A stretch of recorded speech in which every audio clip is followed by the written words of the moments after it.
Hello दोस्तों, आप सब कैसे हो। आज क्लास 11th के पॉलिटिकल साइंस का चैप्टर नंबर 3 जिसका नाम है चुनाव और प्रतिनिधित्व, इसके जितने सारे इंपॉर्टेंट क्या करेंगे बच्चों डिस्कस करेंगे। वीडियो को अंत तक जरूर देखें। पहला इंपॉर्टेंट जो क्वेश्चन बच्चों, चुनाव किसे कहते हैं। इसका आंसर है किसी फैसले को लेने में सभी नागरिक, जितने सारे नागरिक प्रत्यक्ष रूप से, प्रत्यक्ष का मतलब होता है डायरेक्ट रूप से भाग नहीं लेते हैं, क्योंकि भारत की जनसंख्या ज़्यादा है। ये जनता जिस प्रक्रिया के द्वारा अपने नेता का मतलब होता है प्रतिनिधि को जो चुनती है, यही प्रक्रिया क्या कहलाती है, चुनाव कहलाती है। दूसरा जो इम्पोर्टेंट क्वेश्चन बच्चों, प्रतिनिधि किसे कहते हैं। दूसरा जो इम्पोर्टेंट क्वेश्चन बच्चों, प्रतिनिधि किसे कहते हैं। चुनाव प्रक्रिया के द्वारा जनता जिस व्यक्ति को चुनकर, जो भारत में जो चुनाव होता है उस प्रक्रिया के द्वारा जनता जिस व्यक्ति को चुनकर संसद या विधानसभा में भेजती है, अंडरलाइन करें बच्चों, कहाँ भेजती है, संसद या विधानसभा में भेजती है, वही व्यक्ति जनता का प्रतिनिधि कहलाता है या कहते हैं। प्रक्रिया के द्वारा जनता जिस व्यक्ति को, कोई भी व्यक्ति जो उम्मीदवार जो खड़ा होता है उसको जनता चुनकर कहाँ भेजती है, जो संसद या विधानसभा में भेजती है, वही व्यक्ति क्या कहलाता है, जनता का प्रतिनिधि कहलाता है। पेपर के लिए बहुत इंपॉर्टेंट क्वेश्चन बच्चों। दूसरा नंबर क्वेश्चन, प्रतिनिधि किसे कहते हैं। अब क्वेश्चन नंबर 3 को डिस्कस करेंगे। हम प्रतिनिधि को चुनते क्यों हैं। जो भी प्रतिनिधि है, जो नेता है, उसको चुनते क्यों हैं। तो इसका आंसर बच्चों, विशाल जनसंख्या, भारत की जो जनसंख्या क्या है, विशाल है, और क्षेत्रफल क्या है, बड़ा है, के कारण कानून बनाते समय, जो कानून बनता, जो नियम कानून बनता बच्चों, जो संविधान में लिखा हुआ, बनाते समय या निर्णय लेते समय सभी नागरिक प्रत्यक्ष रूप से, डायरेक्ट रूप से, प्रत्यक्ष का मतलब ध्यान रखना बच्चों डायरेक्ट रूप से होता है, नागरिक प्रत्यक्ष रूप से भाग नहीं ले सकते हैं। इसीलिए लोग क्या करते हैं, प्रतिनिधि को चुनाव करते हैं। इसका मतलब समझा देते बच्चों, क्योंकि भारत की जनसंख्या क्या है, बहुत ज़्यादा है, क्षेत्रफल भी क्या है, बहुत ज़्यादा है, तो सभी इंसान या सभी नागरिक क्या करते हैं, प्रत्यक्ष रूप से शामिल नहीं हो सकते। कब, जब कानून बनता है या कोई भी नियम कानून बनता है, तो क्या करती है, जितने सारे जनता होती है, एक नेता को क्या करती है, चुनाव क्या करती है, वहीं जब कानून और नियम बनता है तो जनता के बारे में क्या करती है, सोचता है। क्योंकि सभी नागरिक प्रत्यक्ष रूप से जब नियम और कानून बनता है तो डायरेक्ट रूप से शामिल होना पॉसिबल नहीं होता, इसीलिए क्या करते हैं हम लोग, प्रतिनिधि को चुनते हैं। प्रतिनिधि जो होता है, जो जानते के बारे में क्या करता है, सोचता है। चौथा जो इम्पोर्टेंट क्वेश्चन बच्चों, प्रत्यक्ष लोकतंत्र से आप क्या समझते हैं। प्रत्यक्ष लोकतंत्र से आप क्या समझते हैं। तो इसका आंसर बच्चों, प्रत्यक्ष का मतलब थोड़ा देर पहले बताए थे, डायरेक्ट। नागरिक रोजमर्रा के फैसले और सरकार चलाने का जो सीधा जिसमें भाग लेती है, वही क्या कहलाती है, प्रत्यक्ष लोकतंत्र कहलाती है। इसके एग्जाम्पल से समझाते हैं। एग्जाम्पल ले लो बच्चों कि जब क्लासरूम में अगर मॉनिटर को क्या करना है, चुनना है या सेलेक्ट करना है, तो जो टीचर है वो क्या करते हैं, जितने सारे क्लास में स्टूडेंट है, किसी पार्टिकुलर स्टूडेंट का नाम लेते हैं कि इस स्टूडेंट को मॉनिटर बनाया जाए या ना बनाया जाए, तो डायरेक्ट इसमें स्टूडेंट क्या करता है, हाथ खड़ा करता है। अगर उसमें ज़्यादा जनसंख्या में उस बच्चे के बारे में फेवर होता है तो उस बच्चे को क्या बना दिया जाता है, मॉनिटर बना दिया जाता है। तो उसमें जितने सारे स्टूडेंट हैं वो क्या करते हैं, डायरेक्ट पार्टिसिपेट करते हैं, किस में, मॉनिटर में। वही क्या कहलाता है बच्चों, प्रत्यक्ष लोकतंत्र कहलाता है। कोई भी डिसीजन अगर लेना है, उस डिसीजन में क्या करते हैं, अगर जनता डायरेक्ट रूप से क्या करती है, भाग लेती है, तो वह क्या कहलाती है, प्रत्यक्ष लोकतंत्र कहलाता है। इसका एक और एग्जांपल ले सकते हैं। जब बच्चों घर में जब खाना बनता है, सुबह या शाम हो, तो मम्मी जब पूछती है कि खाने में क्या बनेगा, तो कोई भी बच्चा डायरेक्ट रूप से बोलता है कि कोई भिंडी बनेगा, बैगन बनेगा, कुछ भी बनेगा, तो उसमें डायरेक्ट क्या होता है, जनता क्या करती है, उसमें डायरेक्ट भाग लेती है। तो ध्यान रखना बच्चों, प्रत्यक्ष लोकतंत्र वह लोकतंत्र होता है जिसमें कोई भी डिसीजन जो होता है उसमें नागरिक क्या होती है, डायरेक्ट भाग लेती है, वह क्या कहलाती है, प्रत्यक्ष लोकतंत्र कहलाती है। और ये कहाँ होता है बच्चों, प्राचीन यूनान में हुआ करता था, और कहाँ होता है, ग्राम सभा में होता है। इसका ध्यान रखना बच्चों, प्रत्यक्ष जो लोकतंत्र होता है वह कहाँ कहाँ अपनाया गया था, तो प्राचीन यूनान में, और साथ साथ क्या, ग्राम सभा में। अब क्वेश्चन नंबर 5 को डिस्कस करेंगे। अप्रत्यक्ष लोकतंत्र से क्या समझते हैं, क्या अभिप्राय है। तो इसमें क्या बच्चों, जनता अपने प्रतिनिधि भेजकर, इसमें क्या करती है, जनता जो होती है, जो पब्लिक होती है, डायरेक्ट भाग नहीं लेती है।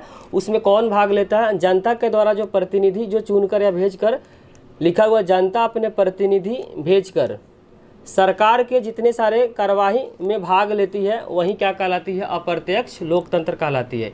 इसका मीनिंग समझाते बच्चों, जैसे प्रतिनिधि को क्या करता है, जनता सेलेक्ट कर लेती है, जो जनता मान लेते हैं जनता, सभी जनता क्या करती है, एक प्रतिनिधि को करती है जो चुनाव के दौरान होता है, और वह क्या करती है, जब जीत जाता है तो वह प्रतिनिधि क्या करता है, जितने सारे कानूनी नियम बनता है उसमें क्या करती है, भाग लेती है। सिर्फ एक ही जो प्रतिनिधि है वही क्या करती है, भाग लेती है, और यह प्रतिनिधि जनता के बारे में क्या करती है, सोचती है क्या अच्छा और क्या बुरा। तो इसमें डायरेक्ट जनता पार्टिसिपेट नहीं की, जनता के द्वारा जो प्रतिनिधि है वह सरकार के जितने सारे नियम कानून में क्या करती है, भाग लेती है। डायरेक्ट जनता इसमें भाग नहीं ले रही है, जनता के द्वारा जो प्रतिनिधि को जो चुना जाता है वह क्या करता है, सरकारी जो काम काज होता है उसमें क्या करता है, भाग लेता है। इसीलिए क्या कहला जा रहा है, अप्रत्यक्ष लोकतंत्र, क्योंकि इसमें जनता डायरेक्ट भाग नहीं ले रही है, जनता के द्वारा जो प्रतिनिधि है वही क्या कर रही है, सरकार के काम काजों में भाग ले रही है, इसीलिए इसको बोला गया अप्रत्यक्ष लोकतंत्र।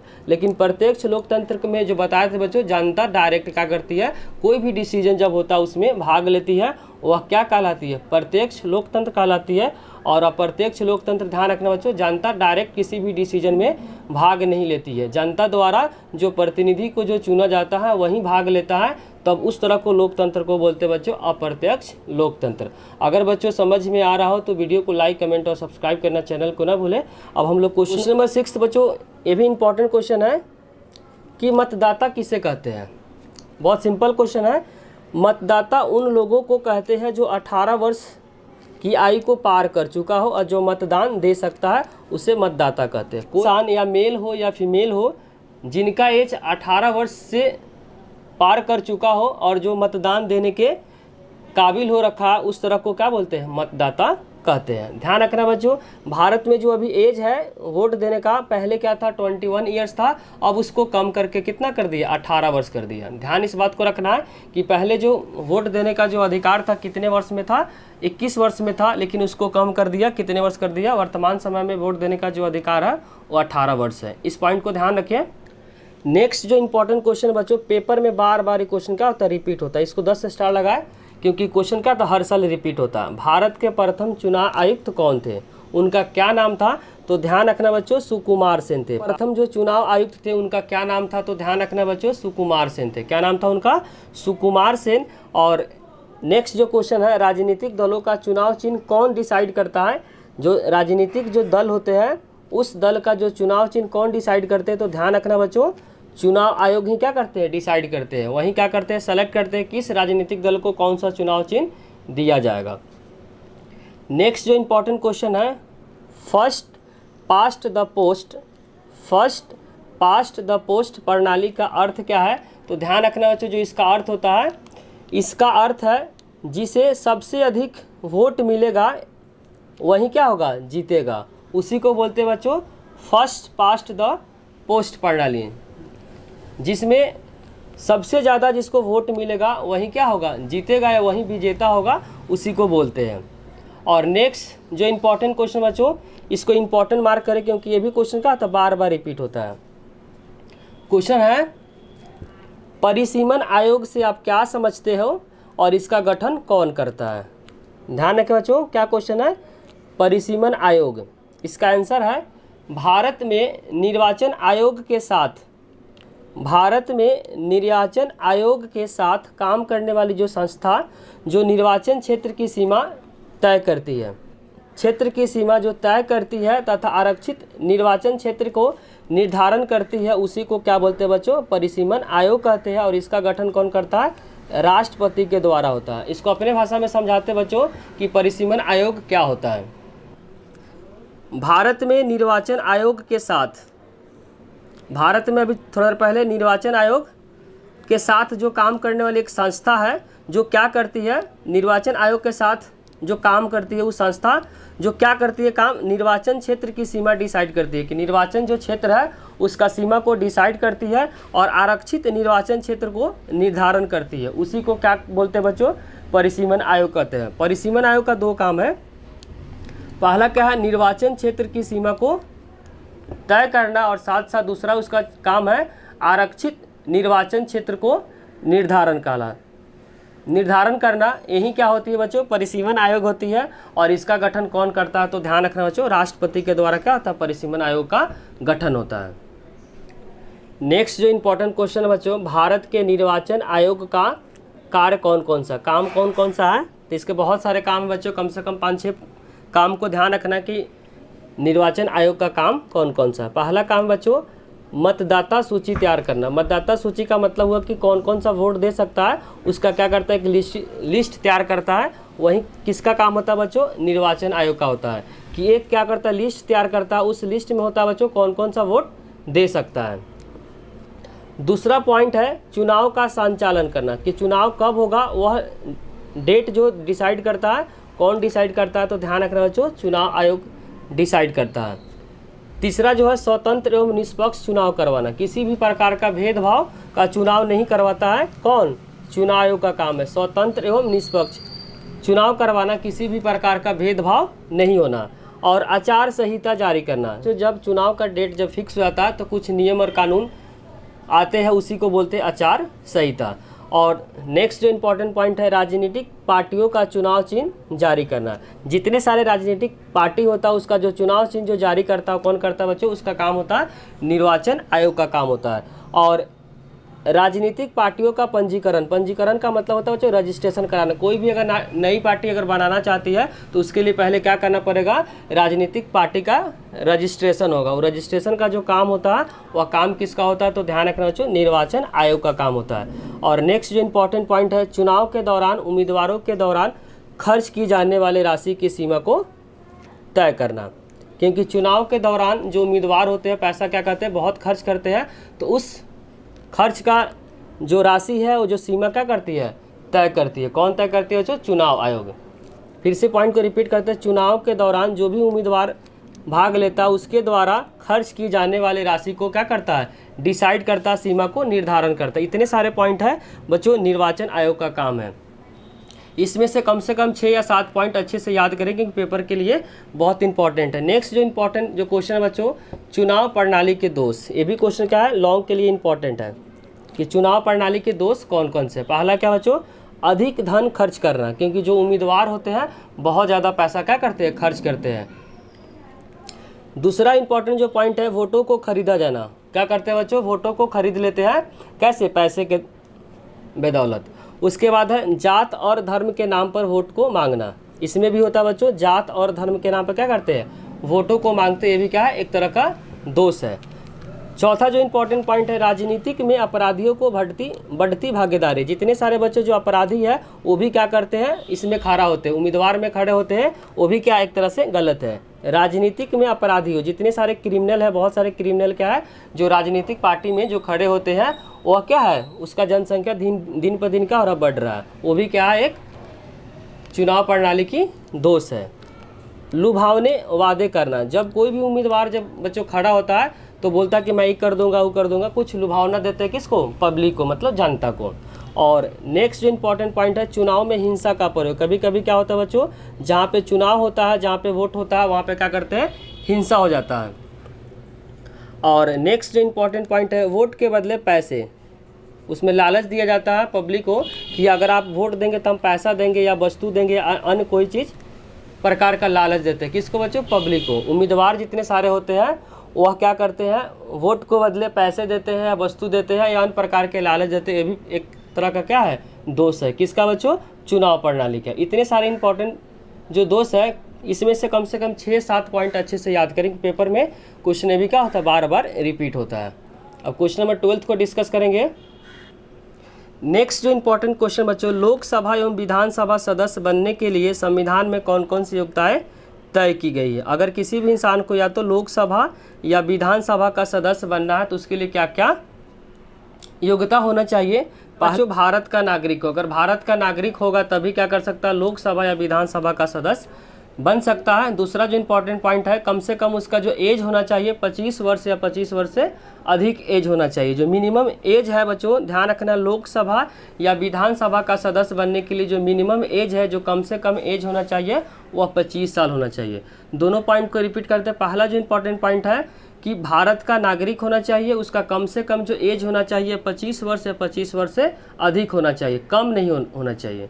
तीसरा जो इम्पोर्टेंट पॉइंट है, तीसरा जो पॉइंट है, लाभ के पद पर न हो, किसी भी प्रकार का लाभ के पद पर न हो। चौथा जो पॉइंट है, पागल या दिवालिया न हो, दिवालिया का मतलब होता है कंगाल न हो। चौथा पॉइंट है पागल नहीं होना चाहिए और साथ साथ दिवालिया नहीं हो, दिवालिया का मतलब कंगाल न हो और उस पर कोई भी केस या मुकदमा नहीं हो। इतने सारे पॉइंट है बच्चों लोकसभा या विधानसभा का सदस्य बनने के लिए। पांचों पॉइंट को अच्छे से याद करें क्योंकि पेपर में भी क्वेश्चन का होता है, रिपीट होता है।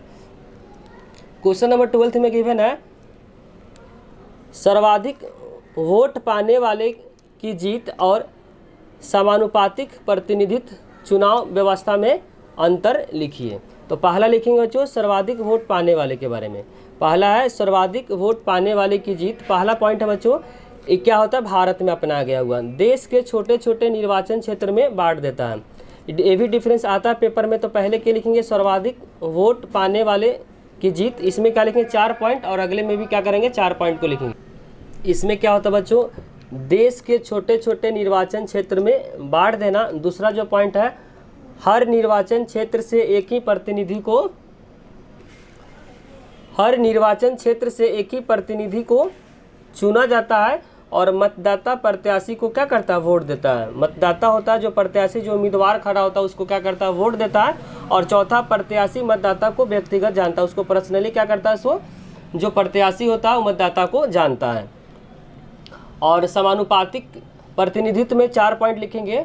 पहला, पूरे देश का एक ही निर्वाचन क्षेत्र होता है, उसमें अलग अलग होता है, छोटे छोटे टुकड़ों में बांट दिया जाता है। जबकि समानुपातिक प्रतिनिधित्व में क्या होता है बच्चे, पूरे देश को एक ही निर्वाचन क्षेत्र में बांटा हुआ होता है, एक से अधिक चुने जाते हैं। इसमें क्या होता है बच्चों, अलग अलग क्षेत्र में एक ही होता था लेकिन इसमें एक से अधिक को चुने जाते थे। पहले वाले में जो पढ़े थे बच्चों उसमें हर निर्वाचन क्षेत्र में एक ही प्रतिनिधि को चुना जाता है, लेकिन इसमें क्या होता है एक से अधिक प्रतिनिधि को चुना जाता है। मतदाता पार्टी को मत देता है, मत का मतलब होता है वोट देता है। उस वाले में बच्चों प्रतिनिधि को वोट देते हैं जबकि इसमें पार्टी को वोट मिलता है। और चौथा जो पॉइंट है, इसमें क्या होता है, मतदाता पार्टी को वोट देता है इसीलिए प्रत्याशी को नहीं जानता है, जो उम्मीदवार जो खड़ा होता है उसको क्या करता है, नहीं जानता है। क्यों? क्योंकि इसमें जो होता है वोटिंग होता है बच्चों पार्टी को मिलता है, जबकि सर्वाधिक वोट पाने वाले में किसको मिलता है बच्चों, प्रतिनिधित्व को मिलता है, उसको पर्सनली क्या करता है, जानता है। कौन जानता है बच्चों, मतदाता जानता है। नेक्स्ट जो इम्पोर्टेंट क्वेश्चन बच्चों, भारतीय चुनाव प्रणाली में सुधार किस प्रकार किया जा सकता है। भारतीय जो चुनाव प्रणाली है उसमें किस प्रकार का सुधार किया जा सकता है। तो पहला इसका आंसर बच्चों, सर्वाधिक जीत प्रणाली के स्थान पे समानुपातिक प्रतिनिधित्व अपनाया जाए। पहला जो इसमें है क्या बच्चों, सर्वाधिक जीत प्रणाली के जगह पे किसको अपनाया जाए, समानुपातिक प्रतिनिधित्व को अपनाया जाए, जो क्वेश्चन नंबर 12 में डिस्कस किए थे। दूसरा जो इम्पोर्टेंट पॉइंट है बच्चों, इसमें संसदीय एवं विधानसभा में 1/3 सीटों पे महिलाओं का चुनाव। जो संसदीय एवं विधानसभा का जो चुनाव होता है उसमें 1/3 जो सीट होना चाहिए उस पर क्या होना चाहिए, महिलाओं का चुनाव होना चाहिए। तीसरा जो पॉइंट है बच्चों, चुनाव में धन के प्रभाव को नियंत्रण। बहुत सारे जो उम्मीदवार होते हैं चुनाव के दौरान बहुत सारे पैसे को खर्च करते हैं, उस पर क्या होना चाहिए बच्चों, नियंत्रण होना चाहिए। और फौजीदार मुकदमे वाले उम्मीदवारों को रद्द कर देना चाहिए। जितने सारे बच्चों, बहुत सारे क्या बच्चों क्रिमिनल क्या होते हैं उम्मीदवार में खड़े होते हैं, उनको क्या कर देना चाहिए, उम्मीदवार को रद्द कर देना चाहिए। जिस पर केस या मुकदमा हो या क्रिमिनल कोई भी केस हो तो उस तरह के उम्मीदवार को क्या कर देना चाहिए, उम्मीदवार को रद्द कर देना चाहिए, उसको खड़ा होने नहीं देना चाहिए। और पांचवा पॉइंट है, चुनाव प्रचार में जाति एवं धर्म का प्रयोग का प्रतिबंधित का मतलब नहीं होना चाहिए। चुनाव प्रणाली के दौरान कोई भी जाति धर्म का भेदभाव नहीं होना चाहिए। गिवन है, भारत की चुनाव प्रणाली की मुख्य विशेषता को बताइए। भी क्वेश्चन क्या लॉन्ग के लिए इम्पोर्टेंट है कि भारत में जो चुनाव प्रणाली है उसका मुख्य विशेषता कौन कौन सा है। तो पहला जो पॉइंट है बच्चों, यह क्या है, सरल है। इसमें प्रतिनिधि जनता को प्रति जवाबदेह होता है। इसमें जो प्रतिनिधि होता है, जो बच्चों जो उम्मीदवार होता है वो जनता का क्या होता है, जवाबदेह होता है। अगर कोई भी गलत हो जनता क्या करती है, डायरेक्ट इससे सवाल कर सकती है। तीसरा जो है, मतदाता एवं प्रतिनिधि का प्रत्यक्ष संपर्क होता है। इसमें क्या होता है, डायरेक्ट संपर्क होता है। यह प्रणाली क्षेत्रीय प्रतिनिधित्व लोकतंत्र के सिद्धांत पे क्या है, आधारित है। जो प्रणाली है बच्चों वह क्षेत्रीय प्रतिनिधित्व लोकतांत्रिक के सिद्धांत पे क्या है, आधारित है। इसमें खर्च क्या होता है, कम होता है। और इस प्रणाली में राष्ट्रीय एकता को क्या करता है, इस प्रणाली में राष्ट्रीय एकता को बल मिलता है। जो ये प्रणाली है बच्चों, इस प्रणाली में क्या होता है, राष्ट्रीय एकता पर बल मिलता है। नेक्स्ट जो इम्पोर्टेंट क्वेश्चन बच्चों, भारत में निर्वाचन आयुक्त का चयन कौन करता है और कार्यकाल कितने वर्ष का होता है और उसका वेतन कितना है। इसमें जो क्वेश्चन बच्चों, भारत का जो निर्वाचन आयुक्त है उसका चयन कौन करता है, चयन मतलब सिलेक्शन कौन करता है, उसका कार्यकाल कितना होता है, उसका वेतन कितना है। तो ध्यान रखना, भारत में जो निर्वाचन आयोग का जो नियुक्ति करता है कौन करता है, तो ध्यान रखना राष्ट्रपति करता है। और भारत में निर्वाचन आयोग का जो कार्यकाल होता है या 6 वर्ष या 65 वर्ष की आयु तक।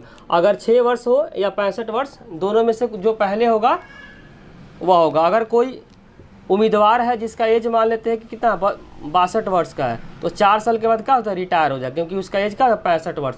मैक्सिमम जो वर्ष है, जो एज है वो क्या है 65 है, और कार्यकाल कितना है 6 वर्ष का। जो पहले पूरा होगा वही होगा। अगर कोई उम्मीदवार 30 साल का तो 6 साल तक क्या करेगा, काम करेगा। अगर 62 साल का तो 3 साल ही काम करेगा, उसके बाद क्या हो जाएगा, रिटायर हो जाएगा। और वेतन को ध्यान रखना है, पेपर में MCQ के फॉर्म में बहुत आता है कि भारत में जो निर्वाचन आयोग होता है उसका कार्यकाल कितने वर्ष का होता है, तो 6 वर्ष का होता है। अगर ये ऑप्शन में नहीं दिया रहेगा तो ध्यान रखना बच्चों, 65 वर्ष की आयु तक ही वह क्या कर सकता है, निर्वाचन आयोग रह सकता है। और वेतन ध्यान रखना उच्च न्यायालय के न्यायाधीश के समान होता है। जितना वेतन बच्चों उच्च न्यायालय के न्यायाधीश का होता है, उतना ही जो वेतन होता है वह सैलरी होता है, किसका होता है, निर्वाचन आयोग का होता है। और नेक्स्ट जो इम्पोर्टेंट क्वेश्चन बच्चों, भारत में पहली बार कब चुनाव हुआ था। MCQ के लिए बहुत इंपॉर्टेंट क्वेश्चन है। तो भारत में बच्चों पहली जो आम चुनाव हुआ था, जो चुनाव हुआ था 1951 से लेकर 52 तक हुआ था। क्योंकि उस समय उसमें टेक्नोलॉजी नहीं था, इसीलिए इसमें क्या समय ज़्यादा हुआ था। क्योंकि शुरुआती दौर पे पहली बार जब भारत में चुनाव हुआ था तो उसमें उतना टेक्नोलॉजी नहीं था, जिसके कारण से बच्चों ज़्यादा टाइम लगे। तो ध्यान रखना कि भारत में पहली बार जो आम चुनाव हुआ था 1951 से 1952 तक हुआ था। और दूसरा जो आम चुनाव हुआ था 5 साल जोड़ देंगे, 52 में अगर 5 को ऐड करेंगे तो 57 हो जाएगा। ध्यान रखना बच्चों 2019 तक कितने आम चुनाव हो चुके हैं, तो ध्यान रखना बच्चों 17 बार हो चुका है। कितना बार हो चुका है बच्चों, अगर पूछेगा कि भारत में टोटल कितने आम चुनाव हुए, तो ध्यान रखना बच्चों कितने हो रखे हैं, 17 बार। कब तक, 2019 तक। और 2024 में जो बच्चों आम चुनाव होगा कितना बार हो जाएगा, 18वां हो जाएगा, 18 हो जाएगा। नेक्स्ट जो इम्पोर्टेंट क्वेश्चन बच्चों, चुनाव आयोग। तो ध्यान रखना जो चुनाव आयोग का स्थापना हुआ है 25 जनवरी 1950। जो चुनाव आयोग का जो स्थापना हुआ है कब हुआ है, तो ध्यान रखना बच्चों 25 जनवरी 1950 को संविधान के अनुसार की गई थी। भारत में जो चुनाव आयोग का जो गठन हुआ है कब हुआ, 25 जनवरी 1950 को, और संविधान के अनुसार की गई थी। भारत में स्वतंत्र एवं निष्पक्ष चुनाव कराने के लिए यह एक 3 सदस्यीय चुनाव आयोग है। ध्यान रखना बच्चों, एक 3 सदस्यीय चुनाव आयोग है, जिसमें एक मुख्य जो चुनाव आयुक्त होता है और 2 अन्य क्या होता है, चुनाव आयुक्त होते हैं। इसमें टोटल कितने होते हैं, 3 होते हैं, जिसमें से एक होता है बच्चों चुनाव आयोग होता है, दूसरा क्या होता है, 2 अलग अन्य चुनाव आयुक्त होता है। मुख्य चुनाव आयुक्त का जो नियुक्ति करता है, अभी थोड़ा देर पहले बताए थे बच्चों, ये भी क्वेश्चन बार बार क्या होता है, रिपीट होता है कि चुनाव आयोग का जो नियुक्ति करता है कौन करता है, तो राष्ट्रपति करता है। कौन करता है, राष्ट्रपति करता है। और देश का जो प्रथम आम जो चुनाव आयुक्त जो थे उनका नाम ध्यान रखना बच्चों, सुकुमार सेन। देश के जो प्रथम जो चुनाव आयुक्त थे जिनका नाम था सुकुमार सेन। मुख्य चुनाव आयुक्त का जो कार्यकाल होता है बच्चों 6 वर्ष। अभी बताए थे 6 वर्ष या 65 वर्ष के, इस में जो पहले होगा वही होगा। कार्यकाल ध्यान रखना 6 वर्ष या 65 वर्ष में जो पहले हो जाता है। एग्जाम्पल से बताते हैं कि अगर 30 वर्ष में कोई क्या करता है, चुनाव आयुक्त बन जाता है, तो 36 साल तक क्या करेगा, काम करेगा। कोई इंसान कोई भी अगर उम्मीदवार अगर 62 वर्ष में बनता है तो मात्र 3 वर्ष ही क्या करेगा, चुनाव आयुक्त बनेगा, क्योंकि मैक्सिमम जो एज है वो कितना है, 65 है। तो जो पहले होगा या तो 65 होगा तो 65 में रिटायर हो जाएगा, और अगर एज कम रहेगा तो 6 साल क्या करेगा, काम करेगा। और ध्यान रखना बच्चों वर्तमान में अगर पूछेगा तो इसका आंसर है राजीव कुमार। अगर पूछेगा प्रथम आम चुनाव आयुक्त कौन थे तो उसका आंसर हो जाएगा सुकुमार सेन। लेकिन अभी पूछेगा वर्तमान समय में चुनाव आयुक्त कौन है, तो उसका आंसर हो जाएगा बच्चों राजीव कुमार। कौन है, राजीव कुमार वर्तमान समय में जो चुनाव आयुक्त है इनका नाम है राजीव कुमार, और प्रथम अगर पूछेगा तो ध्यान रखना सुकुमार सेन। अगर बच्चों वीडियो अच्छी लगी हो तो लाइक, कमेंट और सब्सक्राइब करना चैनल को ना भूले।